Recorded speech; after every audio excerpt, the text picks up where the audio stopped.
setiap tahunnya.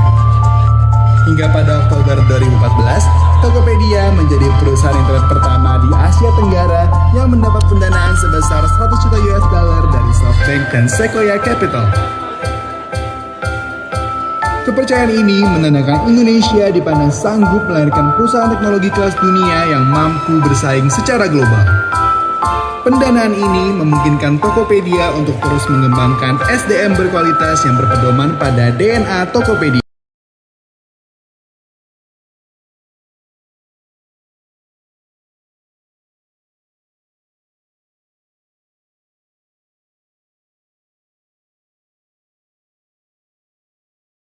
Ada teman-teman para seller untuk bisa membuka toko online-nya di Tokopedia ya, dan juga untuk bertemu langsung dengan para buyer yang mungkin ya, dengan tadi juga dijelaskan bahwa sekarang kesibukan masing-masing orang sudah semakin meningkat. Waktu itu sangat berharga, apalagi di mana-mana macet. Pengen belanja ke mall aja biasa pada males. Malas banget ya. Malas, tidak ada uangnya juga.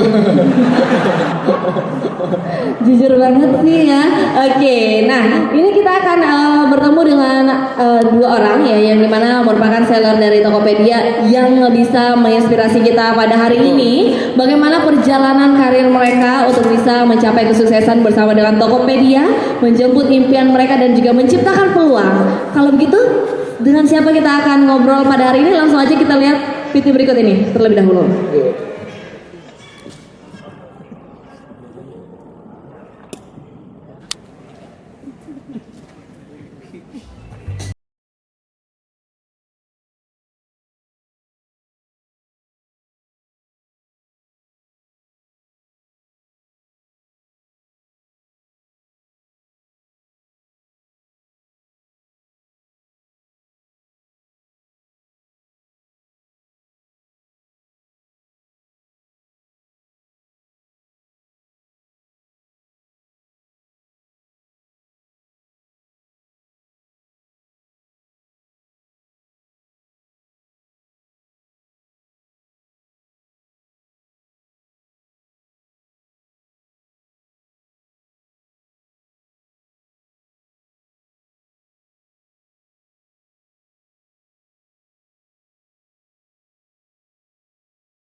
Saya adalah seorang accounting di sebuah perusahaan konstruksi.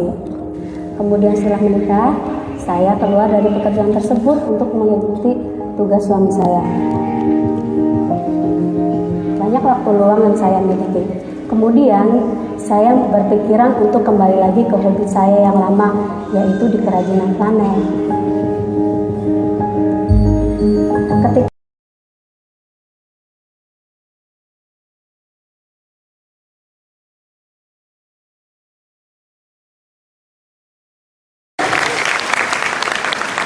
Ketika kita persilahkan duduk dulu, Ibu yang cantik. Itu sih, karena ngeliat rambut kamu, makanya Ibu konsentrasinya terganggu. Ya saya ngeliat rambut kamu, serasa pengen diseduh aja ya. Oke. Apa? Kalau di panggung dikata-kata nanti sebentar kulihat bagianmu. Oke, dan kita akan berkenalan dan juga melihat ya tayangan dari VT ini siapakah inspiring seller kita yang kedua dari Tokopedia. Ini dia.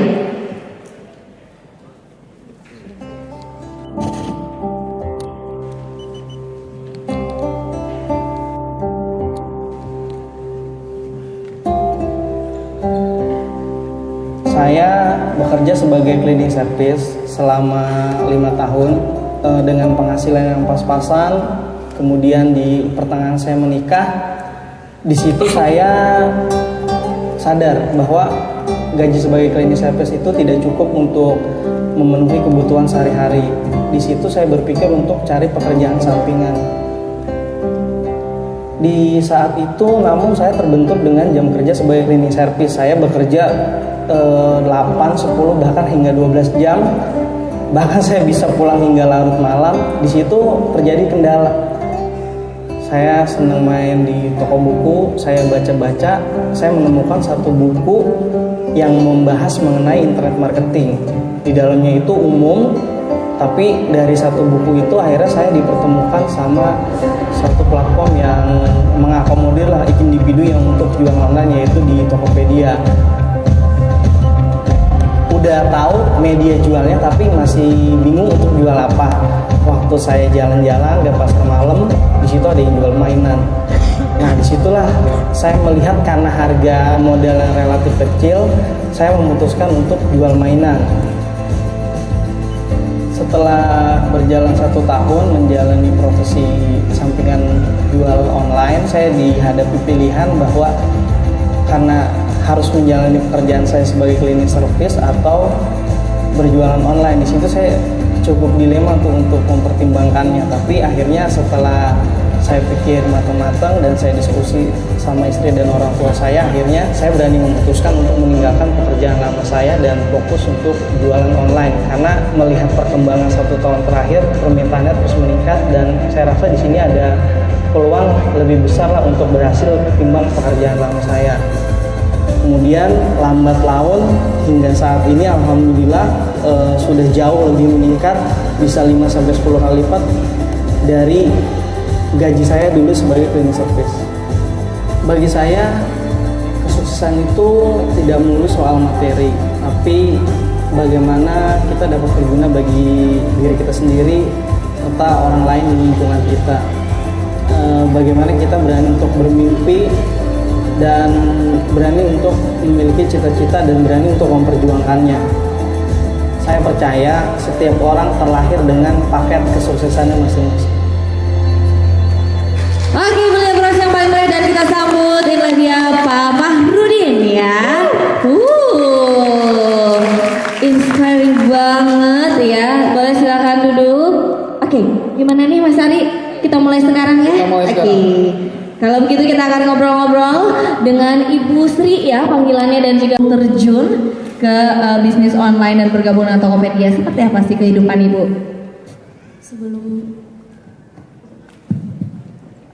Assalamualaikum warahmatullahi wabarakatuh.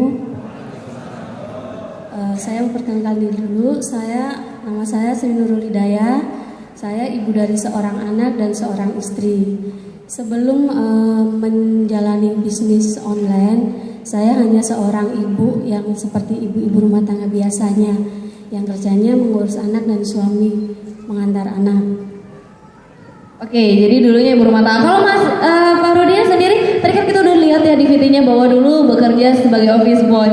Nah loh, dulu kehidupan sehari-harinya sebagai office boy seperti apa tuh? Sampai akhirnya punya pikiran dan juga ide ya bahwa ingin mencoba ya mengadu nasib lah ya istilahnya, karena baru pertama kali untuk terjun di dunia online. Ya jadi kalau dari background pendidikan saya sebenarnya, jadi banyak orang yang tanya kok bisa sih terjun ke dunia entrepreneur. Jujur aja sampai saat ini saya belum pernah mengenyam pendidikan di bidang entrepreneur ya. Saya cuma lulusan SMA. Dari dulu sampai sekarang pada dasarnya nggak punya basic sama sekali. Sebenarnya sih istilahnya kecemplung nih. Untungnya kecemplung di tempat yang baik lah. Akhirnya sedikit demi sedikit belajar, akhirnya menemukan ritmenya ya, salah satunya di Tokopedia. Oke, jadi ini Mas Fahrudin ya kecemplungnya bagus nih, kecemplung tahu-tahu jadi sukses. Mas Ari kecemplung tahu-tahu jadi hitam ya lahirnya. Itu kecemplung di mana ya? Oke, Mas Ari mungkin kita nggak usah tanya ya, soalnya kurang penting ya. Ini khusus begitu, untuk para entrepreneur ya. Assalamualaikum kalau begitu. Bercanda ya. Oke, nah ini awal mulanya yang membuat ya ada ide, ada pemikiran bahwa yakin nih untuk bergabung menjadi seller di Tokopedia. Apa sih awalnya? Gimana sebenarnya untuk Ibu Sri dulu? Awalnya saya bergabung di Tokopedia tuh karena hobi dari dulu sebelum saya menjadi seorang istri adalah memang senang di kerajinan tangan, menggambar dan sebagainya. Handicraft gitu ya. Handicraft. Nah, setelah menikah dan banyak waktu luang, saya kembali lagi untuk mengisi waktu luang. Saya bikin boneka, mainan gitu-gitu untuk souveniran. Cuma kebetulan untuk konsumsi sendiri awalnya. Cuma karena waktu itu suami saya kan memang di luar kota. Ketika kembali ke rumah kan melihat stok lumayan banyak, terus dia mencoba untuk ayo kita coba jualan online. Nah, Waktu itu sih masih belum gabung di Tokopedia ya, ada salah satu sosial media lain lah, terus dicobain dah di Tokopedia dan lumayan, alhamdulillah sih responnya bagus. Oke ya, langsung laku ya di situ ya. Oke. Kalau Mas Fahrudin nih, gimana? Motivasinya apa nih sampai berpikir seperti ini? Ya motivasi yang paling mendasar sih jelas kebutuhan ya. Jadi ya apa ya, nggak mau menutupi bahwa gaji sebagai cleaning service itu kurang lah. Otomatis pengen cari sampingan. Cuma gini, karena saya udah jadi karyawan yang terikat jam kerja, otomatis kan untuk jualan ini atau cari sampingan ini kendala. Mau coba jualan apapun kita udah kerja dari pagi sampai sore, malam otomatis capek kan. Nggak punya waktu ya? Iya betul. Nah di situ kebetulan saya dulu kerjanya di mall, jadi baca buku tuh gratis kalau di toko buku. Jadi dari toko buku itu saya menemukan internet marketing atau gampangnya jualan di internet lah. Cuma kan waktu itu saya masih awam banget nih, nggak tahu internet marketing itu apa. Jadi baca-baca adalah ketemu satu buku yang dimana buku itu mengulas tentang Tokopedia. Pada dasarnya di buku itu banyaklah platform jual beli, tapi dari yang saya coba-coba itu paling mudah di Tokopedia. Terus ya iseng-iseng saya awalnya jadi sambil kerja jualan online juga, itu apa ya, senangnya setiap bulan ada gajian, terus ada juga lah penghasilan tambahan dari jualan online. Sampai akhirnya suatu ketika saya harus ambil satu keputusan, saya mau fokus di mana nih? Mau fokus tetap kerja sebagai cleaning service dengan masa depan yang udah bisa diramalkan dari teman-teman yang udah senior, atau ya udah berani ambil keputusan meninggalkan pekerjaan lama dan fokus jualan online kayak gitu. Walau kenyataannya itu nggak seindah sekarang gitu. Walau kenyataan itu saya bilang berdarah-darah lah seperti itu. Ya gitu. Oke, kalau Ibu Sri tadi kan produknya ya berasal dari handicraft yang dibikin sendiri. Kalau Mas Farhan ini awalnya berpikir untuk bisa menjual atau mungkin berminat untuk menjual mainan, dari mana sebenarnya ide itu? Jadi pada awalnya saya gabung di Tokopedia itu apa ya, sebagai reseller lah. Jadi saya ambil barang dari Tokopedia, dijual di sosial media. Kemudian saya jadi waktu itu lagi jalan ke pasar malam, saya lihat ada mainan gitu harganya 15.200. Saya coba iseng aja sih, beli, kalau nggak salah waktu itu cuma beli 4 itu 30.000. Saya jual di Tokopedia harganya 12.000, ternyata laku. Nah di situ saya, wah ini ada peluang nih. Akhirnya pelan-pelan sedikit tambah stok, lama-lama produk semakin banyak, pelan-pelan permintaan juga meningkat. Nah di situ saya berpikir, wah di sini ada peluang. Kebetulan pada saat itu belum banyak toko mainan seperti sekarang. Akhirnya jadi di situ ada pasar yang bagus, permintaan bagus, tapi supply masih belum bagus. Akhirnya saya masuk di situ, ternyata peluang itu bener bagus gitu. Oke, jadi masalah ini ciptakan peluang ya, menciptakan peluangnya sendiri dengan melihat apa sih keinginan pasar ya, seperti itu ya, mencoba ternyata responnya bagus. Nah kita bicara ini kan tadi kita melihat nih mendengar yang manis-manisnya ya, kesuksesan mereka saat ini setelah bergabung bersama dengan Tokopedia menjadi seller di sana dan punya banyak buyers ya di seluruh Indonesia.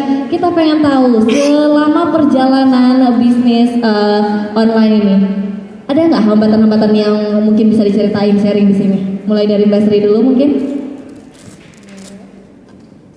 Hambatan. Iya, hambatannya apa saja nih selama menggeluti dunia bisnis online?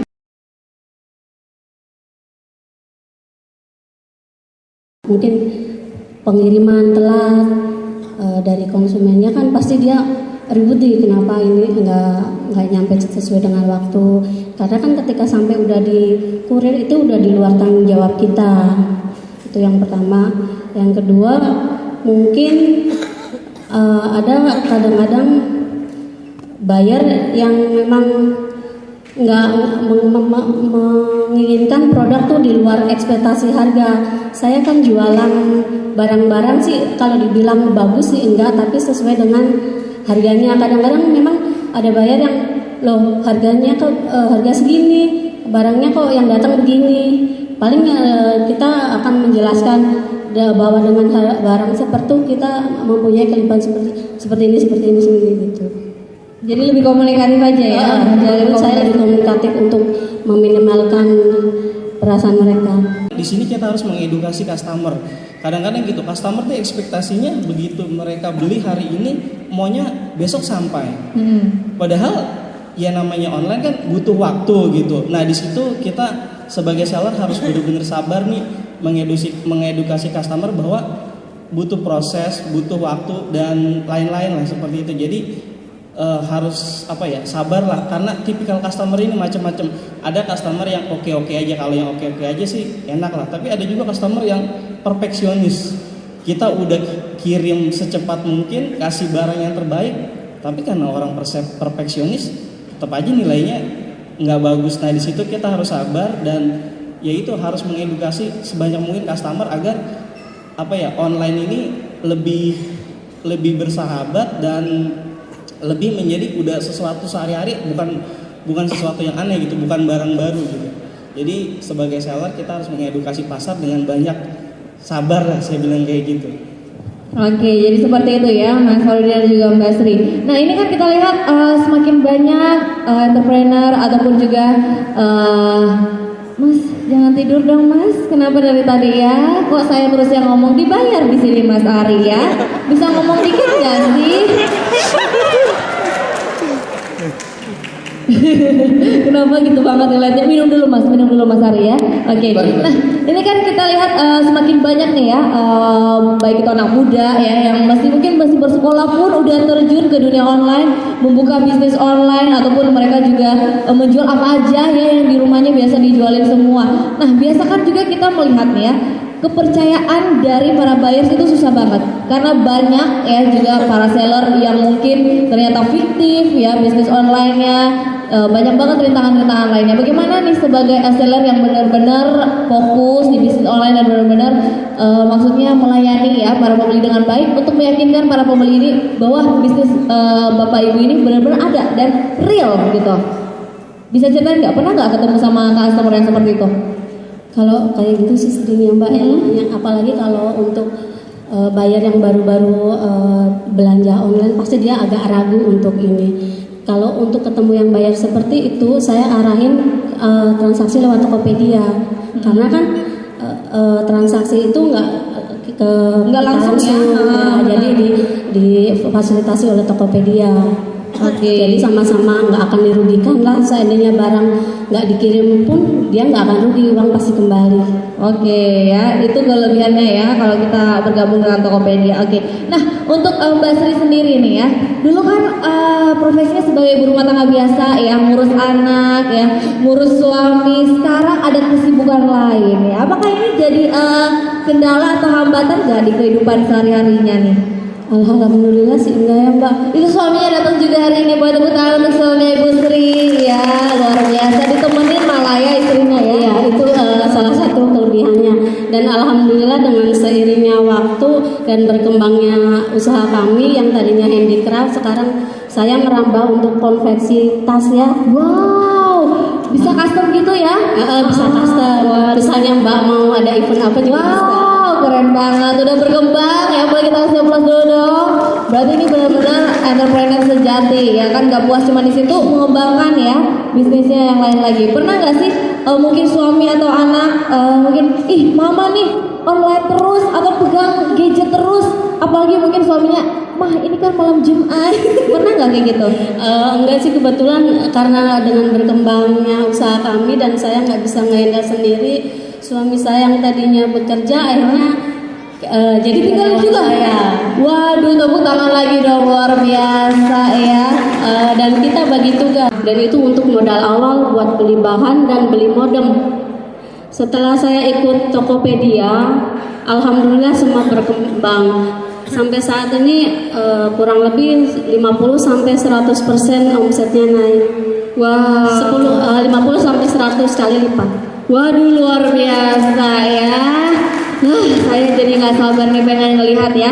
Mungkin nanti juga ada entrepreneur seperti ini dari Kota Makassar yang kita nggak tahu. Mudah-mudahan saja nanti bisa bermunculan ya. Semakin banyak lagi yang lahir dari Tokopedia dengan menciptakan peluang mereka. Untuk Mas Farudin sendiri nih perbedaannya, saya masih penasaran sih. Ini untuk Mas Farudin, awalnya ini kan udah ada pekerjaan tetap ya sebagai office boy, tiba-tiba keluar yakin gitu ya untuk membuka bisnis online nih. Ini perbedaannya dari waktu Mas ini selain gaji, apalagi nih Mas dalam kehidupan yang mempengaruhi kehidupannya sekarang? Jadi dulu itu apa ya, cita-cita kecil saya tuh pengen lah jadi pengusaha, cuma ya dengan background keluarga, background pendidikan rasanya impossible lah untuk dilakukan. Apalagi ya itu modal nggak ada, koneksi nggak punya, ilmu apalagi. Tapi dengan Tokopedia ini saya lihat Tokopedia ini seperti apa ya, seperti daya ungkit. Jadi kalau kita punya kemauan, Tokopedia ini seperti daya ungkit. Ya saya ibaratkan seperti mic lah. Kita bersuara kalau tanpa mic nggak mungkin bisa didengar. Nah salah satunya Tokopedia itu seperti itu. Jadi kalau kita katakanlah punya ide, Tokopedia bisa memfasilitasi seperti itu. Kalau tadi saya mau nyambung dikit sih ke yang pertanyaannya Ibu Nurul, kendala.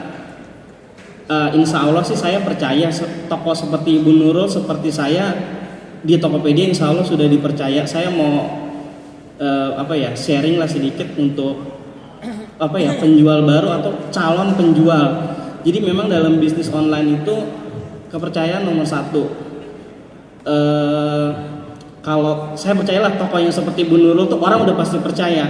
Orang karena track recordnya udah bisa dilihat. Tapi saya kasih tips untuk calon untuk orang yang baru mau mulai. Jadi yang pertama itu kita harus cari kepercayaan calon customer. Dan PR beratnya adalah membangun kepercayaan ini nggak mudah, tapi sulit. Nah di situ jadi kita sebagai seller harus jujur dan memberikan apa adanya. Dalam artian kalau kita jual satu produk ya kita harus jelaskan produk ini seperti ini, jangan kita lebih-lebihkan atau jangan kita kurang-kurangkan. Dan apa adanya tuh ya kita harus berikan yang terbaik gitu. Supaya ekspektasinya sama ya. Iya, jadi di awal-awal memang membangun kepercayaan ini sulit. Tapi kalau kita udah dapat satu kepercayaan, insya Allah kepercayaan berikutnya akan tumbuh gitu. Jadi sebagai calon atau penjual baru nih harus ngebangun kepercayaan itu. Kita harus jujur, apa adanya, berikan yang terbaik gitu. Nanti dengan sendirinya kalau kita udah membangun reputasi itu, pasti kepercayaan baru akan terus tumbuh seperti itu. Oke, nah itu dia teriak dari Mas Farudin. Saya mau bertanya dulu sama Mas Ari lagi ya. Mas Ari, ditanyain ya. Katanya suka pulang nih. Kenapa? Iya, aku mau nanya nih, bagaimana nih? Udah melihat tadi pengalaman dari Mbak Sri Nurul dan juga Mas Farudin. Komentarnya Pak, silakan. Kalau menurut saya sih memang yang kayak begini ini yang justru harus menjadi patokannya kita ya, contohnya kita ya. Karena ini kan sebenarnya kenapa saya juga gabung di Tokopedia ini kan karena gabung juga jadi seller. Iya, bukan. Bayar. Bukan jadi seller. Jadi seller jadi bayar? Iya, jadi seller. Jadi seller. Itu karena saya melihat ini orang ngomong apa?